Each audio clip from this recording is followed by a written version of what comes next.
자, 오늘 함께 은혜 나누실 말씀은 열왕기하 11장 1절에서 3절 말씀이 되겠습니다. 열왕기하 11장 1절에서 3절 제가 봉독합니다. 아하시아의 어머니 아달랴가 그의 아들이 죽은 것을 보고 일어나 왕의 자손을 모두 멸절하였으나 요람 왕의 딸 아하시아의 누이 여호세바가 아하시아의 아들 요아스를 왕자들이 죽임을 당하는 중에서 빼내어 그와 그의 유모를 침실에 숨겨 아달랴를 피하여 죽임을 당하지 아니하게 한지라. 요아스가 그와 함께 여호와의 성전에 6년을 숨어 있는 동안에 아달랴가 나라를 다스렸더라. 아멘.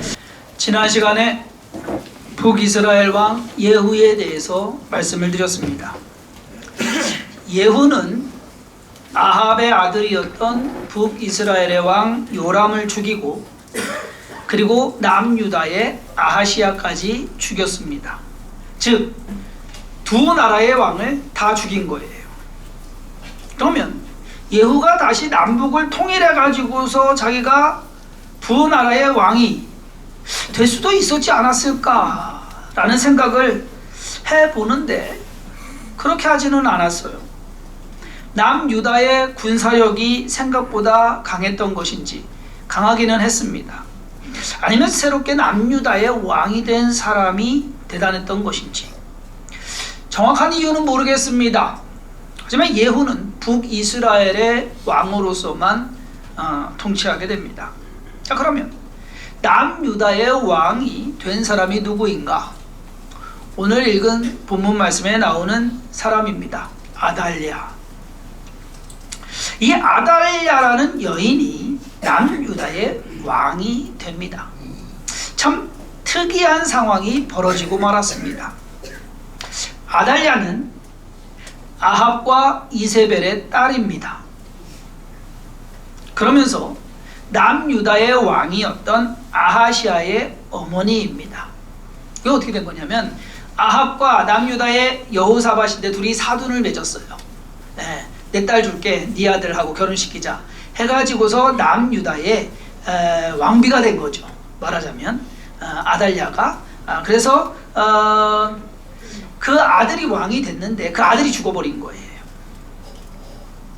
아달랴는 자신의 아들이 죽자 다른 왕의 자손들을 다 죽여버립니다. 사실 예후가 아하시아의 형제 42명을 사마리아에서 이미 죽였거든요. 그랬는데도 아직도 남아있는, 한마디로 왕의 서열에 들어가는 사람, 그 다음 하면 계속 내려가잖아요. 뭐 지정생존자 있는 것처럼, 아니면은 요즘 뭐 무슨 대리 계속해서 나가는 것처럼 누군가가 왕의 자손님만 있으면 다 죽여버렸습니다. 왜? 자기가 왕이 되려고. 그래서 그녀는 자신이 스스로 왕이 되었습니다. 이스라엘 역사에 전무후무한 여왕이 된 겁니다.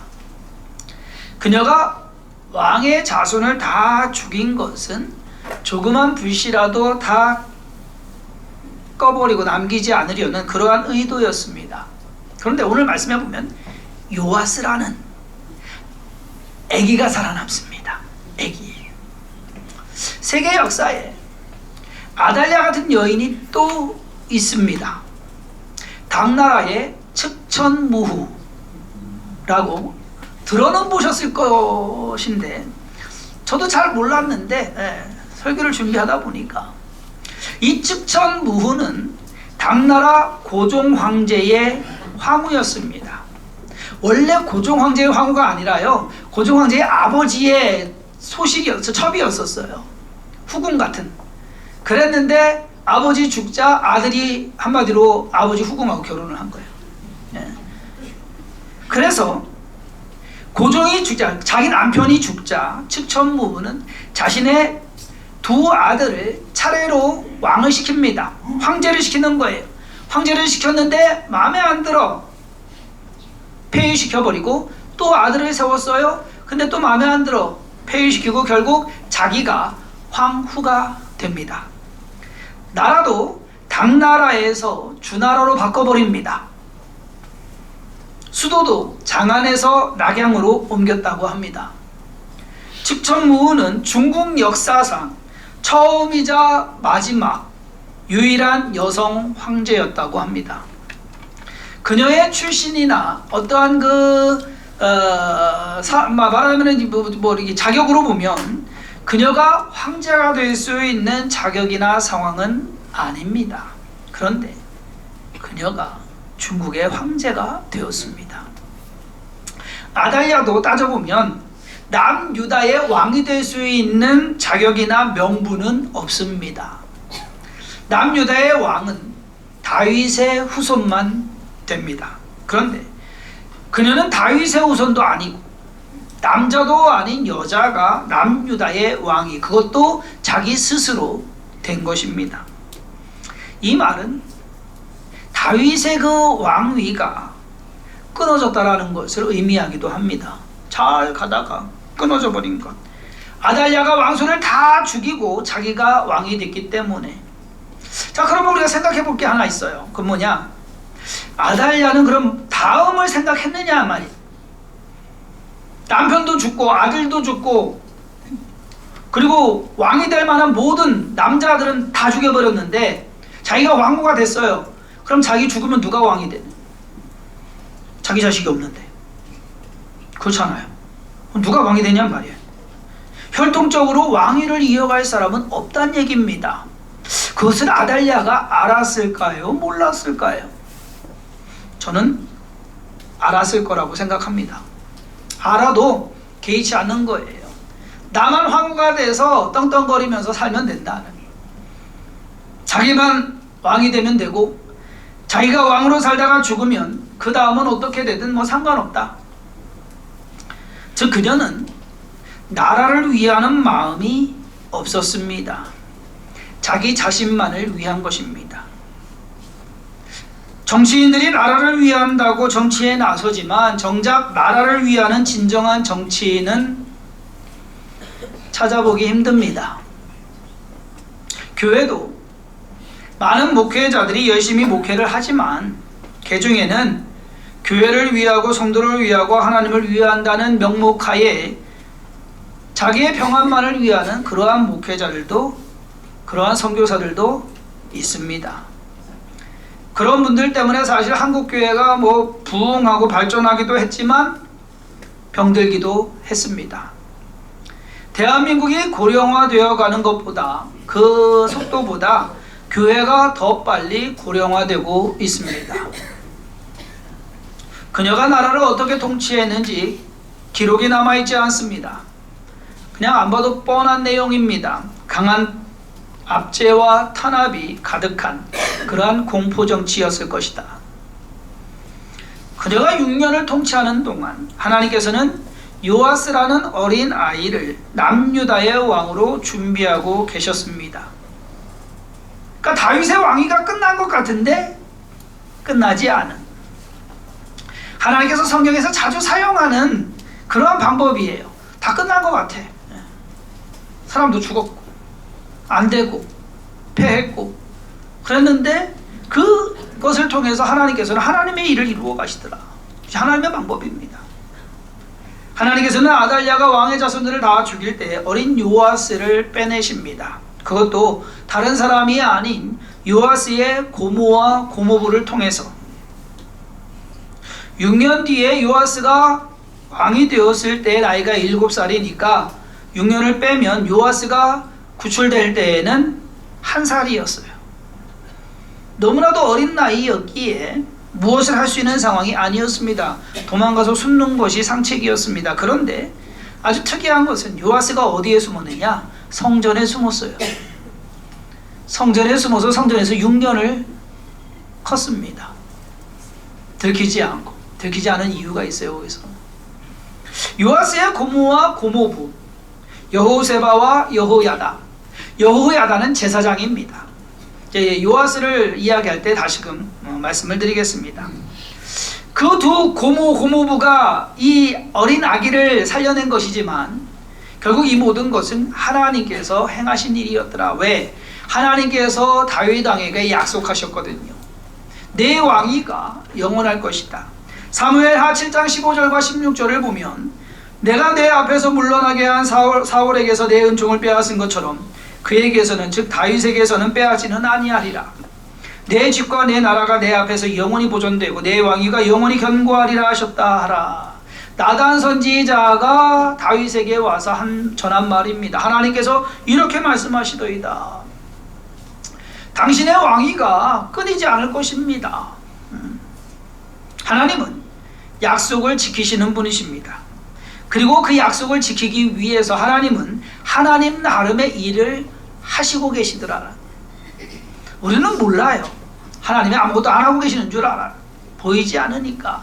그리고 그 방법을 도무지 생각해낼 수 없기 때문에. 그런데 하나님은 하나님의 능력으로, 하나님의 방법으로, 하나님의 지혜로 하나님의 일을 해나가고 계신다는 것을 우리는 깨달아야 합니다.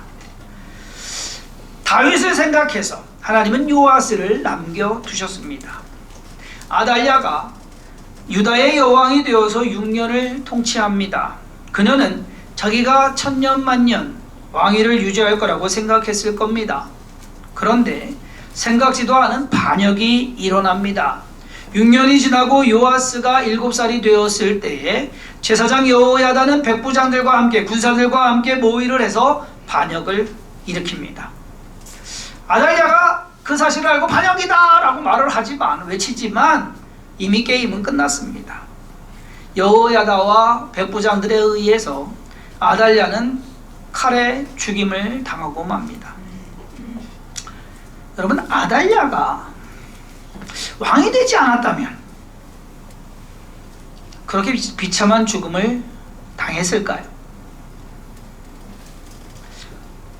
오히려 악하게 아주 모질게 왕의 자손들을 다 죽이고 자기가 왕이 됨으로써 무언가 이룬 것 같았지만 세상 말로 자기 명을 재촉한 꼴밖에 되지 않습니다. 우리는 오늘 이 아달랴의 인생에서 교훈이 될 만한 몇 가지 사안들을 살펴볼 필요가 있습니다. 첫째로, 악하게 살면 안 된다. 아달랴는 악녀였습니다. 그렇잖아요. 자기 아들 죽었다고 다른 왕 될 그 어린 아들들을 다 죽여버리는 그녀의 악한 성품은 그러면 유전일까요? 아니면 그녀 자체가 악했던 것일까요? 아까도 말씀드렸듯이 아달랴는 아합과 이세벨, 악과 악의 조합의 결정체였습니다. 악한 사람들에게서 태어난 아달랴, 유전적인 요인, 즉 선천적으로 악한 성품을 타고났다고 볼 수도 있습니다. 거기에다가 아달랴는 아합과 이세벨이 행하는 악행을 다 보고 자랐어요. 어려서부터 보고 자란 게 그러한 것이에요. 그것이 후천적인 요인, 즉 교육과 환경이 그녀를 악하게 만들었다고 볼 수 있습니다. 자, 북한의 김정일, 김일성, 김정일, 그리고 김정은 3대가 다 악합니다. 3대가 그렇게 다 악한 성품을 타고난 것일까? 사실 조금은 의아합니다. 지난주에 이만갑에서 뭔지 아시죠? 예, 이제 만나러 갑니다. 이만갑에서 김정은이 얼마나 악한지 폭로하는 내용이 나왔습니다. 자기 고모부 장성택을, 그리고 장성택 라인을 다 죽이는데 그냥 죽인 것도 아니고 고사포로 죽였대요. 이 고사포라는 거는 이 사람 몸 형체가 남아나질 않는, 사람 죽이는 것이 아무렇지도 않은 놈입니다. 그러니 북한 병사들 요즘 계속 뉴스 나오잖아요. 우크라이나 전쟁에서 북한 병사들, 여러분 어려요. 다 20대 초반, 중반, 뭐 기껏해야 뭐 30대 초반 됐을까 말까.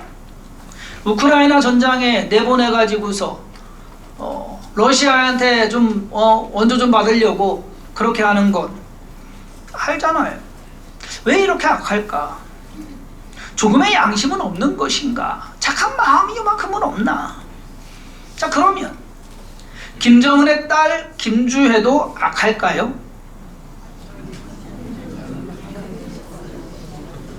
저는 악할 거라고 생각합니다. 왜? 선천적인 것과 후천적인 것 모두가 그녀를 악한 길로 이끌기 때문입니다. 악하고 독하고. 그러면 남자가 독합니까? 여자가 독합니까? 여자가 하늘 품으면 온유월에 서리가 내린다고 합니다. 남자는 그런 얘기 없어요. 그런 속담 없어요. 그렇게 보면 여자가 더 독한 것 같은데, 남자든 여자든 둘 다 독합니다. 독하려고 마음먹은 사람이 독한 것이지 남자가 여자가 아니요. 아달랴의 인생에서 우리가 배울 수 있는 것 두 번째 교훈은, 자, 악하지 말아야 된다는 것에 반대, 착하게 살아야 된다. 부모가 악한 사람이라고 해서 자식이 다 악한 것은 아닙니다. 부모는 악하고 못됐다 하더라도 자식이 착하고 올바른 경우가 있습니다. 성경에도 그러한 예가 많이 나옵니다. 그러면 안 닮으면 되는 거예요. 그렇죠? 자, 제가 우리 아버지를 닮았습니까? 안 닮았습니까?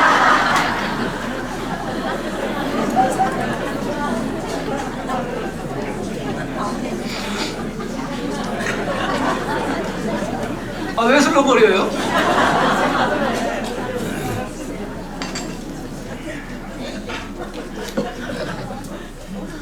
얼마 전에 복대교회 신주 목사님이랑 하나병원 이용식 목사님이랑 같이 식사를 같이 했어요.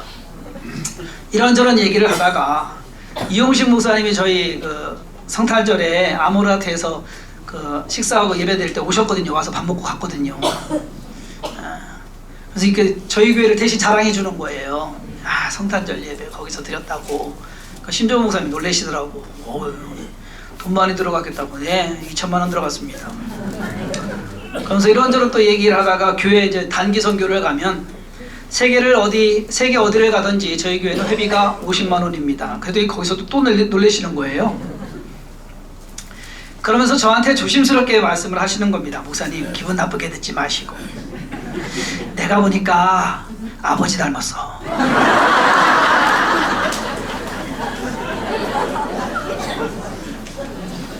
제가 제일 듣기 싫은 말이 아버지 닮았다는 말입니다. 그러니까 여러분들이 저한테 욕하시려면 그냥 아버지 닮았네 그러시 하셔야 돼요. 어쨌든 안 닮으려고 반대로 열심히 노력하면서 삽니다. 신조호 목사님이 무슨 의미로 그렇게 하셨는지 알아요. 나쁜 의도가 아니라 좋은 뜻으로 그렇게 하신 것 알아요. 제가 아버지 닮은 것도 있지만 닮지 않은 것도 있습니다. 좋은 것은 닮고 좋지 않은 것은 닮지 않으면 되는 거 아닙니까? 네. 그러므로 그거는 상황이 그러게 하기 때문에 변명이에요. 우리가 옳은 것을 택하고 어찌됐든 간에 바른 길로 가려고 노력하는 것. 자, 아달랴에게서 배워야 하는 세 번째 교훈은 내 자리가 아니면 앉지를 말라는 것입니다. 우리가 잘 아는 시편 1편 말씀에 복 있는 사람은 악인들의 꾀를 따르지 아니하며 죄인들의 길에 서지 아니하며 오만한 자들의 자리에 앉지 아니하고, 아달랴는 이 말씀에서 하지 말라는 것을 다 하고 말았습니다. 악인들의 꾀를 따라서 왕자들을 다 죽여버렸습니다. 죄인들의 길에 서지 말라고 했는데 남유다를 죄의 길로 오히려 이끌고 갔습니다. 그리고 오만한 자들의 자리에 스스로 앉아서 왕노릇한 여인입니다. 그러지 말았어야 했습니다. 그랬으면 목숨이라도 부지하고 살았지 않았을까? 그냥 저 시골 가가지고서 살았으면 사람들에게 동정이라도 좀 받지 않았을까? 길이 아니면 가지 말고 내 자리가 아니면 앉지 말아야 합니다. 욕심부리다가 화를 당하게 됩니다. 아달랴는 명분 없이 오만한 자의 자리에 앉았다가 마지막이 비참하게, 그의 어미 이세벨과 같이 비참하게 죽임을 당했습니다. 왕자들을 다 죽이고, 사실 따지고 보면 다 자기 아들들 뻘인데 그들을 죽이면서까지 자기가 왕후가 됐다고 하면 그에 합당한 명분은 없을 겁니다. 근데 아달랴는 나름 뭐 자기 혼자만 잘 되면 되는 거였어요. 그에 비하면 아까 말씀드린 측천무후는 뭐 역사적인 판단이 서로 다르다고 합니다. 요즘 아니다, 그녀도 악녀다라고 하는 사람이 있고, 그래도 그녀가 통치할 때는 세상이 평안했다, 좋았다라고 좋게 평가하는 그러한 역사학자들도 있습니다. 왜? 노력했던 거죠. 명분이 없었겠지만 명분을 만든 거겠죠. 아달랴는 그런 것도 없었습니다. 6년의 기간 동안 그녀가 한 일에 대해서는 아무런 기록이 없습니다. 정치라도 잘했으면, 나라라도 잘 다스렸으면 그러한 공로가 조금이라도 기록되어서 그녀의 흠이 좀 덜했을 텐데, 나에 대한 평가가 훌륭하고 잘한 것이 기록되면 좋을 테지만 그러한 것이 없어도 평범하면 다행입니다. 최소한 나쁜 놈이었다라는 평은 받지 말아야 되지 않겠습니까? 이 자리에 계신 성도님들이 아달랴처럼 독하고 악하지는 않을 겁니다. 그런 욕심과 욕망이 있었으면 이 자리에 안 계시거든요. 자, 그러면 우리가 아달랴와는 나는 좀 급이 다른 뭐 착하고 선한 사람일까요? 어떻게 보면 우리도 알게 모르게 아달랴와 같은 악하고 비열하고 못된 짓을 아무 죄책감 없이 하지는 않는지 우리 스스로를 좀 돌아볼 필요가 있습니다. 그러면 어떠한 행동이 아달랴와 같을까요? 다른 사람에게 물리적인 해를 가하는 겁니다. 즉 폭력, 폭행. 폭행을 하거나 신체적 위해를 가하는 것이 아달랴가 한 악행과 같습니다. 시편 11편 5절 말씀에 여호와는 의인을 감찰하시고 악인과 폭력을 좋아하는 자를 마음에 미워하시도다. 악인과 폭력을 좋아하는 자, 그렇게 구분을 해요. 폭력은 어떠한 모양이든 어떠한 이유이든 정당화될 수 없다는 것을 우리는 늘 명심해야 합니다. 물리적 폭력과 더불어 말의 폭력, 언어적 폭력, 심리적 폭력도 폭력입니다. 사람들은 자기가 옳다라는 전제하에 아무 말이나 막 하는 경향이 있습니다. 남에 대해서 말할 때는 좀 조심해야 합니다. 특히 비난하고 비판할 때에는 더더욱 그래야 합니다. 아달랴와 같은 무리의 사람은 물리적 폭력에 더해서 다른 사람에게 이 물리적 폭력이 있고, 그 다음에 두 번째는 이제 물질적 폭력이 피해가 있습니다. 물질적으로 피해나 손해를 입히는 사람. 의외로 많은 사람들이 다른 사람에게 물질적, 그러니까 금전적인 피해를 입히고 그냥 아무렇지도 않게 사는 사람들이 있는 것 같습니다. 사기를 치는 것부터 시작해서 돈을 빌리고 갚지 않는 것까지, 남의 돈 쓰는 것을 그냥 쉽게 생각하는 사람들이 있는데, 오늘 집에 가셔서 좀 곰곰이 생각해 보시기 바랍니다. 왜? 남의 것 떼먹은 적이 있는지. 시편 37편 21절에는 악인은 꾸고 갚지 아니하나, 악인은 꾸고 갚지 아니하나. 남의 것 꾸고 안 갚는 것도 악인이란 얘기예요. 내가 누구 돈 떼어먹은 것 있는지, 손해를 입히고 모른 채 하는 것은 없는지 생각해 봐야 합니다. 삭개오가 예수님을 만났어요. 사람이 한순간에 바뀌었습니다. 그가 예수님께 처음 한 말이 뭐냐?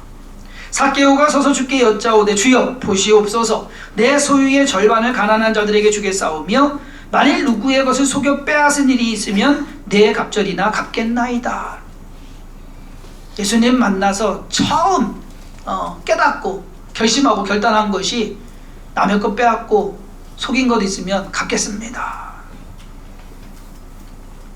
남에게 피해를 준 일이 있으면 갚아야 합니다. 안 그러면 아달랴 됩니다.